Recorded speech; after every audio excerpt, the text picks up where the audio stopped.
Son las 7:50 y recibimos ahora al señor Mario Munive, quien es responsable de la Escuela de Periodismo de la Pontificia Universidad Católica del Perú. Señor Munive, buenas noches y bienvenido a RPP.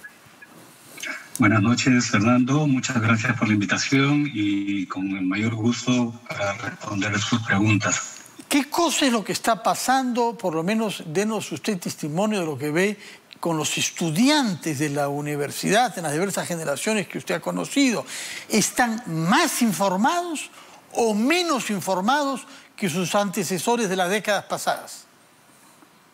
Bueno, yo diría que actualmente los jóvenes se informan sobre todo a través de las redes sociales.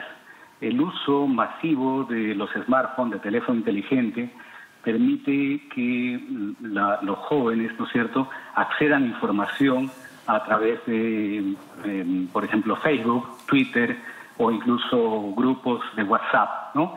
Y no acceden tanto a los medios o a los portales de comunicación, a los portales de comunicación periodística. El ritual de las noticias que se desarrolló durante décadas, que estaba muy vinculado a los grandes medios de comunicación, tiene ahora un intermediario, que son las redes sociales. Antes de llegar a una información en un medio de comunicación, los jóvenes primero la ubican o la detectan en las redes sociales. Y muchas veces son lectores de titulares y no profundizan mucho. Me refiero a los jóvenes en general. Ciertamente hay sectores, hay universitarios que sí profundizan en los contenidos, pero creo que por lo general lo que vemos es un acceso bastante superficial o epidérmico de la información periodística. ¿Está usted seguro que los teléfonos son inteligentes o es que las personas pueden hacer eventualmente un uso inteligente de los teléfonos? El smartphone es por la traducción del teléfono inteligente, a eso aludía, pero ciertamente con la mejor tecnología del mundo se puede hacer buen periodismo y buena comunicación, y con la mejor tecnología del mundo también se puede vivir en un mundo de evasión y de entretenimiento y de engaño, de manipulación, ¿no? Esto es relativo en realidad, ¿no? Ahora, algo que yo he leído con frecuencia que sucede entre jóvenes particularmente, es que consultan en las redes sociales o en las plataformas de información las noticias que corresponden a su orientación, sus intereses y sus puntos de vista. De manera que al final, por este acceso mayor a más fuentes, a más opiniones, en realidad estamos consolidando tribus que no tienen una base común y que no intercambian argumentos sino insultos. ¿Es así como ve usted el riesgo que amenaza a los jóvenes, sobre todo, pero en general a los usuarios masivos de los llamados teléfonos inteligentes?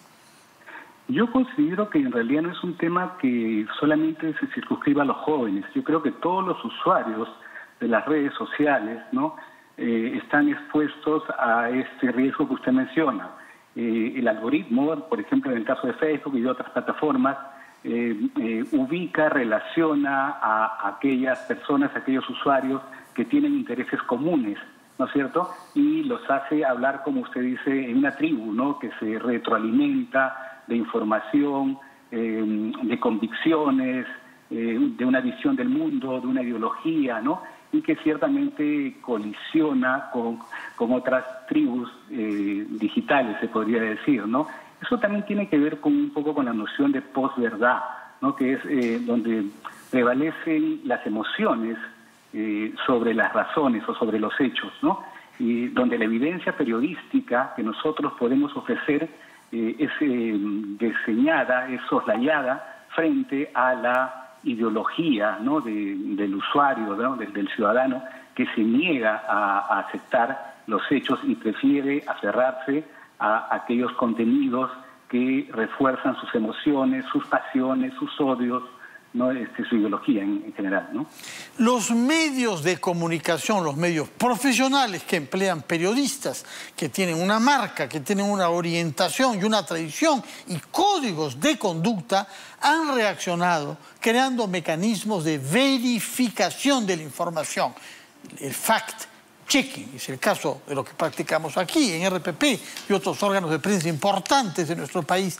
¿Hay algo semejante en las redes sociales? ¿O más bien sucede que uno puede leer, por ejemplo, que ivermectina tal cosa, que en tal su país ha sucedido tal, que está aprobado tal y cual asunto, y no haya ningún mecanismo para verificar si las cosas que repiten todos de la misma tribu son o no verdaderas? Ocurre, Fernando, que en las redes sociales, por la misma naturaleza interactiva de estas redes sociales, los usuarios son al mismo tiempo consumidores y productores de contenido. Y los contenidos que se difunden en estas redes no se someten a procesos de verificación como los que hacemos los periodistas. Son contenidos a veces que surgen de cuentas falsas, de bots, o contenidos diseñados o creados por trolls que sirven a algunos intereses específicos en coyunturas como estas, en coyunturas políticas, electorales. Y desgraciadamente no existen filtros. No existen filtros para poder señalar qué información es verdadera y aquella que es falsa. Afortunadamente, usted lo ha señalado, medios de comunicación de calidad como RPP, que tiene Perú Check y que tiene ese espacio de RPP, verifica. El Comercio, La República, Ojo Público, que estuvo también en una alianza con RPP para hacer verificación del discurso público durante algún tiempo. Otros medios como Salud con Lupa, ¿no? O IDL Reporteros están haciendo verificación del discurso público. Eso me parece muy valioso. Creo que los medios de comunicación de calidad deberían dedicarle más tiempo, más espacio, más investigación a señalar y a descubrir este tipo de no acontecimientos. En la comunicación política se le llama las fake news no acontecimientos, ¿no? Es decir, dar cuenta de algo que no ocurrió, ¿no? Y esta es una quiebra de la ética periodística, ¿no? Ciertamente quienes hacen esto en su gran mayoría no son periodistas, no son comunicadores, son operadores políticos, podríamos llamarlo de otra manera. Pero ciertamente también debemos reconocer que algunos medios, ahora y en el pasado, usted debe recordar el segundo quinquenio de los años 90, ¿no? Cuando ciertos medios de comunicación fueron cooptados por el régimen político, y durante un quinquenio tuvimos un festival de desinformación organizada en el país, ¿no? A través de los titulares y las portadas de algunos tabloides de la prensa chicha. Hay otro aspecto de la comunicación sobre el cual usted ha llamado la atención, sin duda, como profesor universitario y responsable de la Escuela de Periodismo de la Universidad Católica, que es el uso del lenguaje.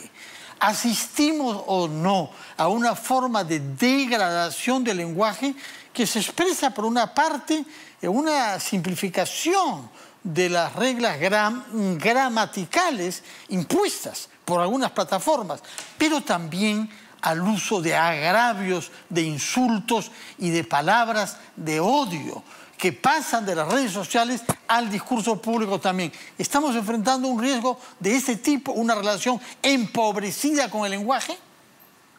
Empobrecida con el lenguaje, y yo diría también con el discurso y con la generación. O sea, en vez de se ha reemplazado el debate, la reflexión, el intercambio de ideas, por lo que llamaríamos el combate, ¿no? O sea, la reflexión, el debate es muy pertinente, y las redes sociales podrían ser espacios, en teoría, para hacer un foro público, ¿no?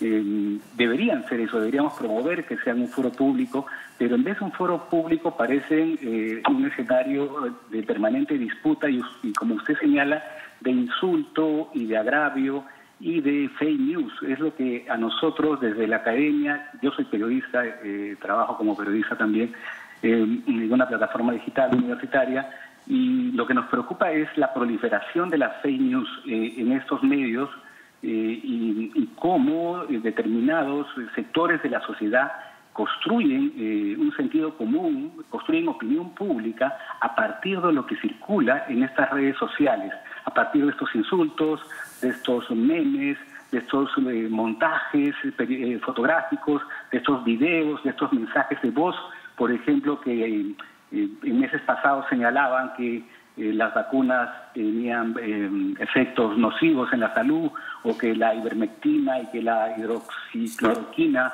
curaban, ¿no? Milagrosamente el COVID, ¿no? Ese tipo de informaciones u otras que estamos viendo en esta coyuntura de polarización electoral hacen mucho daño a la construcción de una opinión pública saludable. La opinión pública tiene que construirse a partir de un discurso verificado, de hechos. Absolutamente. Con profundidad. Muchas gracias, señor Mario Munive, por su presencia en RPP, y recuerdo que usted es el responsable de la Escuela de Periodismo de la Universidad Católica. Muchas gracias por su tiempo. Hasta acá llegamos por hoy en las 5 a las 7. Quedan invitados mañana a las 7 de la noche a una nueva versión de este programa. Muy buenas noches.